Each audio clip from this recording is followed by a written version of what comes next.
அருவமும் உருவமாகி அநாதியாய் பலவாய் ஒன்றாய் பிரம்மமாய் நின்ற ஜோதி புலம்பு அது கோர்மேனியாகி கருணை கூர் முகங்கள் ஆறும் கரங்கள் 12 கொண்டு ஒரு திருமுருகன் வந்து ஆங்கு உதித்தனன் உலகமுய்ய. ஓம் நமச்சிவாய. மேன்மைகள் சைவ நீதி விளங்குக உலகமெல்லாம். நோயற்ற வாழ்வே குறைவற்ற செல்வம். அந்த நோய் நொடி இல்லாத வாழ்வு இந்த உலக மக்கள் எல்லோரும் வாழ வேண்டும் என்று கலியுகத்தின் காந்தமலை ஜோதியாகிய சபரிமலை சுவாமி ஐயப்பனுடைய திருவடிகளை சிறந்தாழ்த்தி டான் தமிழொலி ஓம் தொலைக்காட்சி நேயர்கள் அனைவருக்கும் சர்வதேச இந்து மத குருபீடம் சபரிமலை ஸ்ரீ சாஸ்தாபீடத்தின் சார்பில் இனிய வணக்கங்களும் நல்லாசிகளும். என்றும் மங்களகரமான குரோதி வருஷம் கார்த்திகை மாதம் 28ஆம் நாள் 13/12/2024 வெள்ளிக்கிழமை. இன்று மலர்ந்திருக்கின்ற இன்றைய பொழுதும் நம் எல்லோருடைய வாழ்விலும் எல்லா விதமான சிறப்புகளும் கிடைக்க வேண்டும் என்று பிரார்த்தித்து, இன்று சுக்கிரவாரம் என்கின்ற வெள்ளிக்கிழமை. இன்று அதைவிட ஒரு சிறந்த நாள். முருகப்பெருமானுக்குரிய கார்த்திகை நட்சத்திர விரதம். கார்த்திகை மாதத்து கார்த்திகை நட்சத்திரம். இந்த கார்த்திகை பெண்களினாலே வளர்க்கப்பட்டவன் முருகன். அதனால தான் காங்கேயன் கார்த்திகேயன் என்று போற்றப்படுவது. இன்றைய தினம் இந்த குமாராலய தீபம் என்று திருவிளக்கீடு, சொக்கப்பனை எரித்தல், ஆலயங்கள் தோறும் தீபங்களை ஏற்றி வைத்து அலங்காரமாக ஜோதி வடிவமாக இறைவனை காணுகின்ற சூழலிலே இந்த குமாராலய தீபம் என்கின்ற வகையிலே முருகப்பெருமானுடைய ஆலயங்களிலே நடைபெறுகின்றதாகிய சிறப்போடு கூடிய இந்த பூஜை வழிபாடுகள் ஒவ்வொரு அடியவர்களும் இந்த தீபங்களை ஏற்றி வைத்துக் கொள்வார்கள்.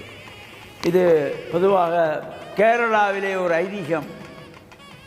இவ்வாறு இந்த தீபங்கள் ஏற்றுகின்ற பொழுது அவரவர் தமக்கு எத்தனை வயதோ அத்தனை தீபங்கள் ஏற்றிக்கொள்வார்கள்.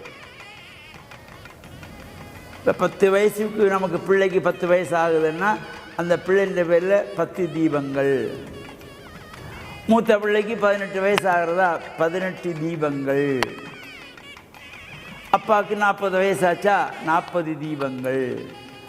அம்மாவுக்கு 38 வயசாச்சா 38 தீபங்கள் என்று அங்கே இந்த வயது எண்ணிக்கையிலே ஏற்றப்படுகின்ற பொழுது சில வேளைகளில் ஒரு குடும்பத்திலே 200-250 தீபங்கள் கூட ஏற்றி வைக்கின்ற வழக்கங்கள் உண்டு. இது அங்கே அந்த சோட்டானிக்கரையிலே அம்பாள் சன்னிதானத்திலே அதற்கென அந்த 1000 தீபங்கள் இருக்கிறது. விரும்புகின்றவர்கள் அவரவர் இப்போ எனக்கு 10 வயசு என் பிள்ளைக்கு 10 தீபங்கள் ஏற்ற வேண்டும் என்று ஏற்றிக்கொள்ளுகின்ற ஒரு சிறப்பு. அவ்வாறு இந்த முருகப்பெருமான் ஆலயங்களிலே இன்றைய தினம் இந்த திருவிளக்கேடு கார்த்திகை நட்சத்திர விரதம், முருகனுக்குரிய விரதம். கார்த்திகை மாதத்திலே வருகின்ற கார்த்திகை நட்சத்திரம் தனித்துவமான சிறப்போடு கொண்டது. இந்த பூஜை வழிபாடுகளிலே கலந்து கொள்வதோடு பிறையருளையெல்லாம் நாம் பூர்ணமாக பெறுகின்ற வகையிலும் இன்றைய தினம் பிரதோஷ விரத காலத்திலே சிவனாலயங்களிலே பிரதோஷ விரத அனுஷ்டானத்திலே ஈடுபட்டு இறையருளை பெற்று மண்ணில் நல்ல வண்ணம் வாழ டான் தமிழொலி ஓம் தொலைக்காட்சி நேயர்கள் அனைவருக்கும் சர்வதேச இந்து மத குருபீடம் அகில இலங்கை சபரிமலை ஸ்ரீ சாஸ்தாபீடத்தின் சார்பில் நல்ல ஆசிகளை கூறிக்கொள்வதில் மனமகிழ்வு கொள்கிறோம். சுவாமியே சரணமையப்பா. சுவாமி சரணம்.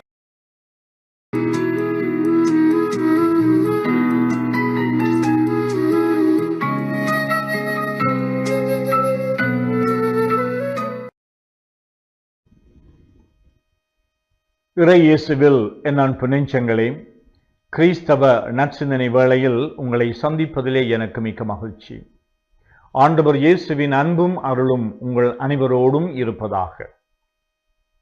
நாம் இரு வகையான மனிதர்களை அன்றாடம் சந்திக்கின்றோம்.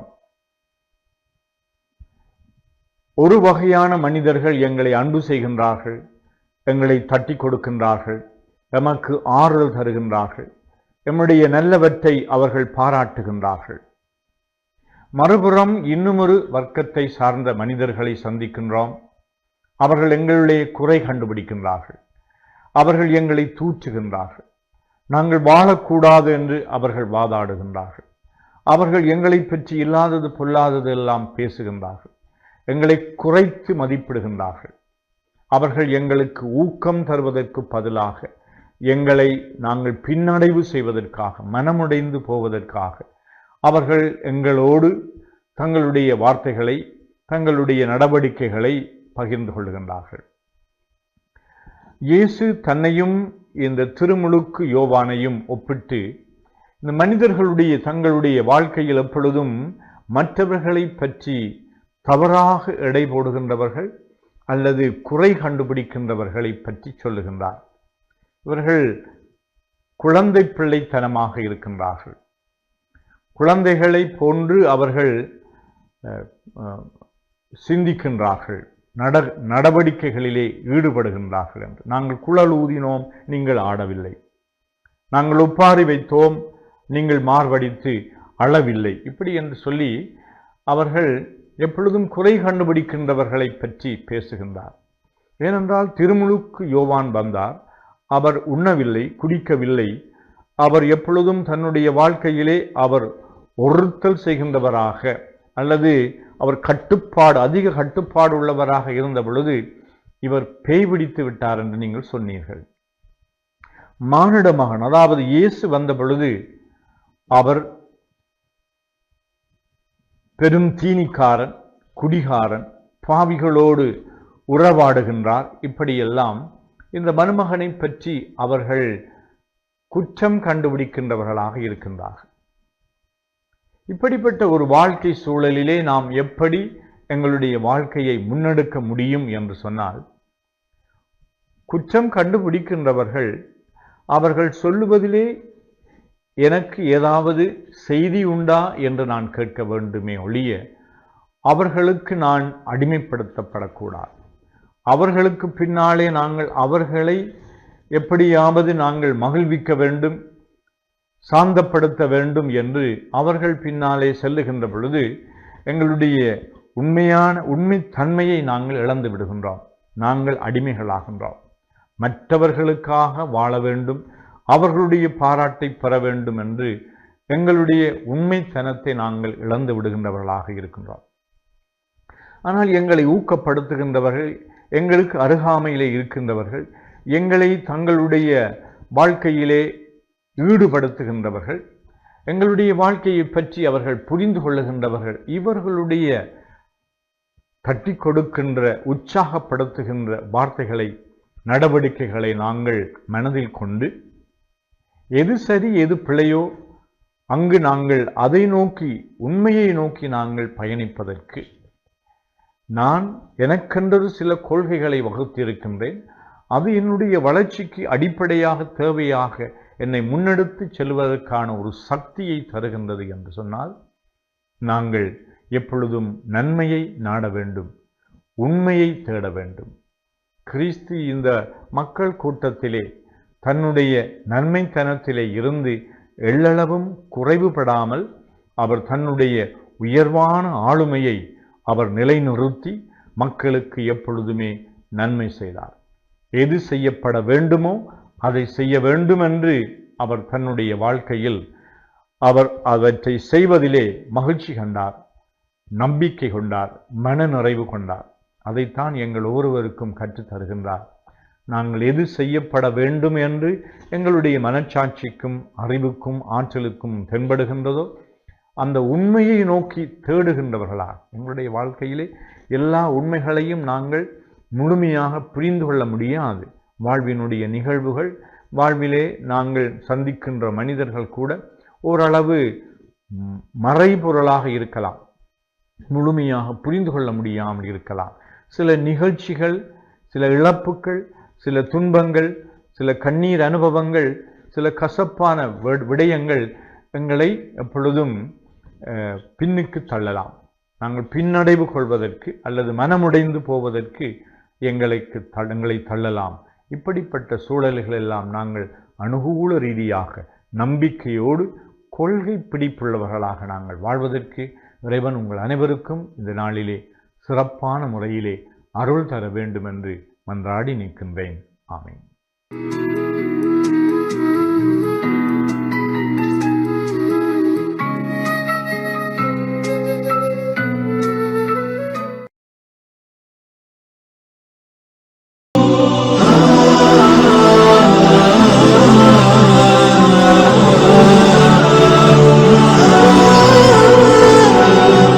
Bismillahirrahmanirrahim.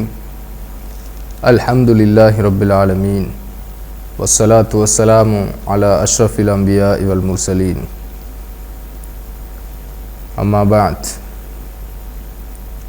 Waqala an-nabiy sallallahu alayhi wa sallam, ala wa inna fil jasadi la mudghah idha salahat salaha al-jasadu kulluhu wa idha fasadat fasada al-jasadu kulluhu ala wahiyal qalb. சதக ரசூலுல்லாஹி ஸல்லல்லாஹு அலைஹி வஸல்லம். கண்ணியத்திற்குரிய அன்பார்ந்த நேயர்களே, அஸ்ஸலாமு அலைக்கும் வரஹ்மத்துல்லாஹி வபரகாத்து. மேற்கூறப்பட்ட இந்த நபி மொழியில் ரசூலுல்லாஹி ஸல்லல்லாஹு அலைஹி வஸல்லம் அவர்கள் கூறினார்கள், உங்களது உடலிலே ஒரு சதை பிண்டம் இருக்கிறது. அது சீராகிவிட்டால் முழு உடலும் சீராகிவிடும். அது சீர்கட்டு விட்டால் முழு உடலும் சீர்கட்டுவிடும். அதுதான் உங்கள் உள்ளம் என்று சொன்னார்கள். பொதுவாக இன்று நடைமுறையில் நாம் சில விடயங்களை விளங்கிக் கொள்ளலாம். எந்த செயற்பாடாக இருந்தாலும் மனிதனுடைய உள்ளம்தான் அதனை முதலாவதாக முன்னெடுக்கின்றது. அது ஒரு நலவான செயலாக இருந்தாலும் அல்லது ஒரு கெடுதியான செயலாக இருந்தாலும், எதுவாக இருந்த போதிலும் மனிதனுடைய உள்ளம்தான் அதற்கு முடிவெடுக்கிறது. நான் ஒருவனுக்கு நலவு செய்ய வேண்டுமா அல்லது கெடுதியை உண்டாக்க வேண்டுமா? எனது தொழிலை நான் லாபகரமானதாக மாற்றிக்கொள்ள வேண்டுமா அல்லது மோசமானதாக மாற்றிக்கொள்ளலாமா? அல்லது எனது கல்வியை நான் வெற்றிகரமானதாக முன்னெடுக்க வேண்டுமா அல்லது விளையாட்டுத்தனமாக விட்டுவிட வேண்டுமா என்று இவ்வாறு உலகின் பல துறைகளில் இன்று எதை எடுத்துக்கொண்டாலும் உள்ளத்துடன் தொடர்புடையதாக எல்லா செயற்பாடுகளும் காணப்படுகின்றது. எனவே ஒருவன் நல்லவனாக இருப்பதற்கு, ஒருவன் நல்ல செயலை செய்வதற்கு, நல்ல விடயங்களை வாழ்வில் முன்னெடுப்பதற்கு உள்ளத்திலே நல்ல தன்மை, நல்ல எண்ணம் இருந்தால் அது அவனை சீரான நேரான பாதையில் வழிநடத்தக்கூடியதாக இருக்கும். உள்ளம் சீர்கட்டு விட்டால், உள்ளம் கெடுதியை உண்டாக்கிவிட்டால், உள்ளம் கெடுதியை எண்ணுமானால் அது தனக்கும் நஷ்டத்தை உண்டாக்கி தன்னை சூழவுள்ள பௌதீக உயிர்கள் எல்லாவற்றிற்கும் அது கெடுதியை உண்டாக்கக்கூடியதாக மாறிவிடும். உலகில் நடக்கக்கூடிய அனைத்து பிரச்சனைகளுக்கும் காரணம் உள்ளம் சீர்கட்டு இருப்பது. மக்களுடைய உள்ளம் எப்போது நலவை உண்டாக்குமோ, நலவை எண்ணுமோ, நான் எந்த நலவை உண்டாக்கி கொள்ள வேண்டும், எந்த விடயத்தை என்னுடைய வாழ்வில் சீரானதாக மேற்கொள்ள வேண்டும் என்ற விடயத்தை எப்போது அது முன்னெடுக்குமோ, அது சிந்தனைக்கு கொண்டு வருமோ, அப்போது வாழ்வின் எல்லா செயற்பாடுகளும் நலவானதாகவும் நன்மை பயக்கக்கூடியதாகவும் மாறும். எப்போது உள்ளம் கெடுதியை எண்ணுமோ, கெடுதியான விடயத்தை நான் இதனை செய்வதை யாரும் பார்த்துவிடக்கூடாது, நான் இந்த திட்டம் தீட்டுவது யாருக்கும் தெரிந்துவிடக்கூடாது என்று எப்போது உள்ளம் எண்ணுமோ, அந்த உள்ளம் கெடுதியை எண்ணுகின்றது. அந்த உள்ளம் சமூகத்திற்கு கேடு விளைவிப்பதை முன்னெடுக்கப் போகின்றது. எனவே இந்த உள்ளத்தில் இருந்து நாங்கள் பாதுகாப்பு பெற வேண்டும். எனவே எங்களுடைய சிந்தனைகளை சீராக்க வேண்டும், நலவை எண்ண வேண்டும். இதைத்தான் ரசூலுல்லாஹி ஸல்லல்லாஹு அலைஹி வஸல்லம் அவர்கள் மேற்கண்ட பொன்மொழியிலிருந்து எங்களுக்கு போதனையாக கற்றுத் தந்திருக்கிறார்கள். எனவே அதனை வாழ்வில் எடுத்து செயற்படுத்துவதற்கு எல்லாம் வல்ல அல்லாஹு தாலா நம் அனைவருக்கும் அருள் புரிவானாக. وآخر دعوانا أن الحمد لله رب العالمين வஸ்ஸலாமு அலைக்கும் வரஹ்மத்துல்லாஹி வபரகாத்துஹு.